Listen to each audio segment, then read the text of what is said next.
এক লোক একটি ভাঙা মূর্তি হাতে নিয়ে বিশ্বনবীর দরবারে উপস্থিত হলেন। নবীজি লোকটিকে জিজ্ঞেস করলেন, কি ব্যাপার, তোমার মূর্তি ভাঙা কেন? লোকটি বলল, হুজুর, এই মূর্তি হচ্ছে আমার খোদা। এই খোদাকে আমি সবসময় আমার সাথেই রাখি, যাতে সে আমাকে সমস্ত বিপদ আপদ থেকে রক্ষা করতে পারে। আজকে পথিমধ্যে আমার পেশাবের জরুরত হলো। আমার এই খোদাকে রাস্তার পাশে রেখে আমি পেশাব করার জন্য একটু দূরে চলে গেলাম। ফিরে এসে দেখলাম আমার এই মূর্তিটা সম্পূর্ণ ভেজা। আমি অবাক হয়ে গেলাম, মনে মনে ভাবলাম নিশ্চয়ই এটা কোনো বরকতের পানি, তাই সময় নষ্ট না করে চাটা শুরু করলাম। কিন্তু সেই পানি ছিল খুবই উদ্ভট উৎকট গন্ধ। চিন্তা করলাম বরকতের পানি যদি হবে তাহলে এরকম গন্ধ কেন? হঠাৎ করে চেয়ে দেখলাম পাশে এক কুকুর দাঁড়ানো, তার নিচ থেকে টপ টপ করে পানি পড়ছে। আমার আর বুঝতে বাকি রইল না এটা কোন বরকতের পানি। এক মুহূর্ত দেরি না করে খোদার ঠ্যাং ধরে এক আছাড় মেরে ভেঙে ফেললাম। এই দুর্বল অসহায় খোদা নিজেই বিপদ থেকে বাঁচতে পারে না, আমাকে কি করে বাঁচাবে?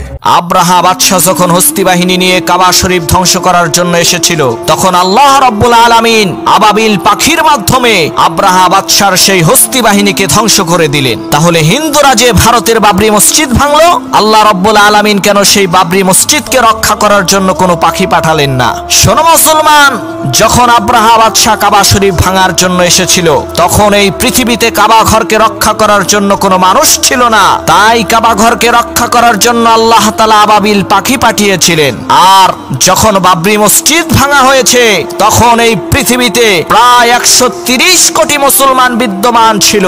কিন্তু আফসোস আর পরিতাপের বিষয়, সারা পৃথিবীতে 130 কোটি মুসলমান থাকার পরও আল্লাহ তাআলার ওই ছোট্ট ঘরকে রক্ষা করতে পারলো না।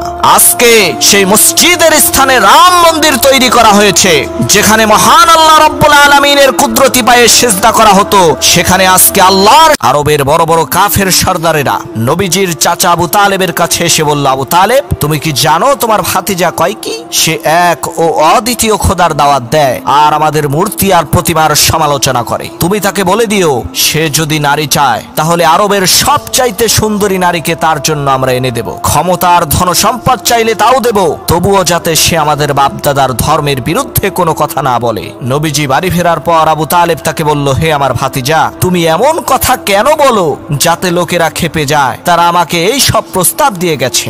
নবীজি বললেন, হে আমার চাচা, আপনি প্রস্তাবকারীদেরকে বলে দেন, যেটা দেয়া সম্ভব সেটা তো দূরের কথা, যেটা দেয়া সম্ভব না, যেমন যদি আকাশের সূর্য এনে আমার ডান হাতে তুলে দেয় আর চাঁদ এনে যদি আমার বাম হাতে তুলে দেয়, এর বিনিময়েও এক মুহূর্তের জন্য আমি তাওহীদের দাওয়াত দেয়া বন্ধ করব না। নাস্তিকরা আল্লাহ তাআলাকে বিশ্বাস করে না। তারা বলে সবকিছুই আপনা আপনি সৃষ্টি হয়েছে। এরকম একজন নাস্তিকের সাথে ইমাম আবু হানিফা বিতর্ক করবেন। সময় নির্ধারিত হলো। তাদের এই ঐতিহাসিক বিতর্ক দেখার জন্য কাঙ্ক্ষিত সময়ে বিশাল ময়দানে হাজার হাজার লোক জড়ো হয়েছে। নাস্তিক এসেছে, কিন্তু ইমাম আবু হানিফা আসেনি। দীর্ঘ সময় অতিবাহিত হওয়ার পর তিনি আসলেন। নাস্তিক তাকে জিজ্ঞেস করলো, আপনার এত দেরি হয়েছে কেন? ইমাম সাহেব বললেন, ভাই, আমি নদী পার হওয়ার জন্য ঘাটে এসে দেখি কোনো নৌকা নাই। হঠাৎ দেখলাম একটি গাছ ফেরে তক্তা হয়ে আপনা আপনি একটার সাথে আর একটা লেগে নৌকা তৈরি হলো। সেই নৌকা আমাকে নদী পার করে দিল, তারপর আসলাম। নাস্তিক বলে, আপনি তো একটা উন্মাদ পাগল, আপনার সাথে কি বিতর্ক করব? ইমাম আবু হানিফা বলল, কেন?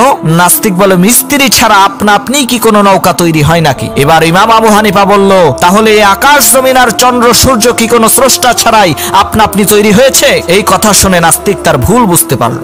ইব্রাহিম আলাইহিস সালাম আল্লাহ তাআলাকে বললেন, রব্বি আরিনি কাইফা তুহিল মাউতা, হে আমার রব, তুমি আমাকে দেখাও কিভাবে তুমি মৃতকে জীবিত করো। আল্লাহ তাআলা বললেন, আওয়ালাম তুমিন, ইব্রাহিম, আমি যে মৃতকে জীবিত করতে পারি তুমি কি সেটা বিশ্বাস করো না?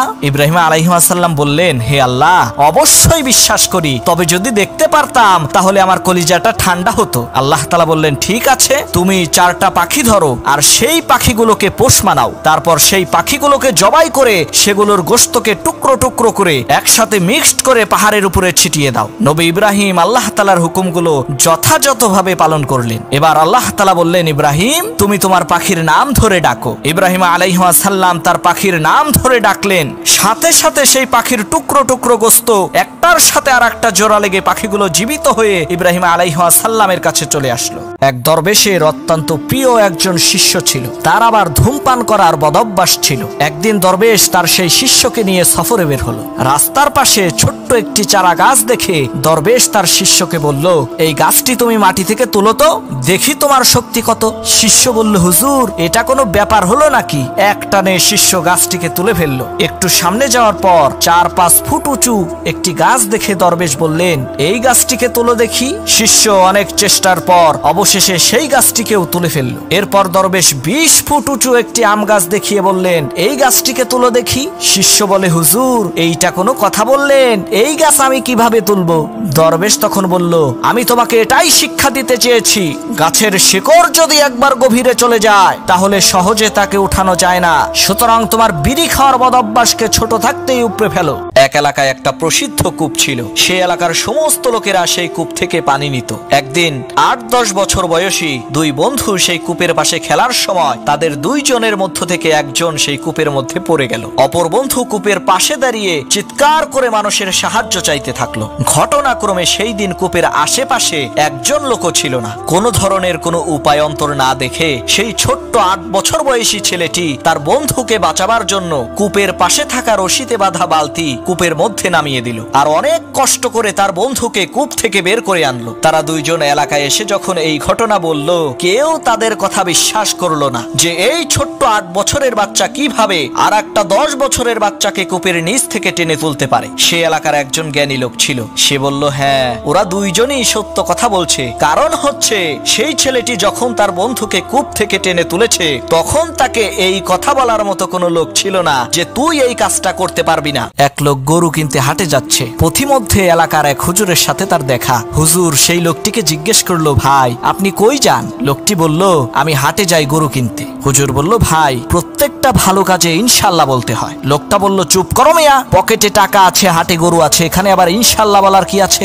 লোকটির এই কথা শুনে হুজুর চুপ হয়ে গেল। আর সেই লোকটি চলে গেল গরুর হাটে। মোটা তাজা দেখে একটি গরু পছন্দ করে দরদাম ঠিক করলো। টাকার জন্য পকেটে হাত দেয়া মাত্রই হাত পকেটের নিচ দিয়ে বের হয়ে গেল। চোরে পকেট কেটে টাকাগুলোর সর্বনাশ করে ফেলেছে। লোকটা বাজার থেকে ফেরার সময় আবার সেই হুজুরের সাথে দেখা। হুজুর তাকে জিজ্ঞেস করলো, কি ভাই তোমার গরু কোথায়? সেই লোকটি বলল, দুঃখের কথা কি বলবো, ইনশাল্লাহ বাজারে গিয়েছিলাম, ইনশাল্লাহ গরু পছন্দ হয়েছিল, ইনশাল্লাহ পকেটে হাত দিয়ে দেখি পকেট কেটে চোরে টাকা নিয়ে গেছে, ইনশাল্লাহ খালি হাতেই বাড়ি ফিরে যাচ্ছি, ইনশাল্লাহ।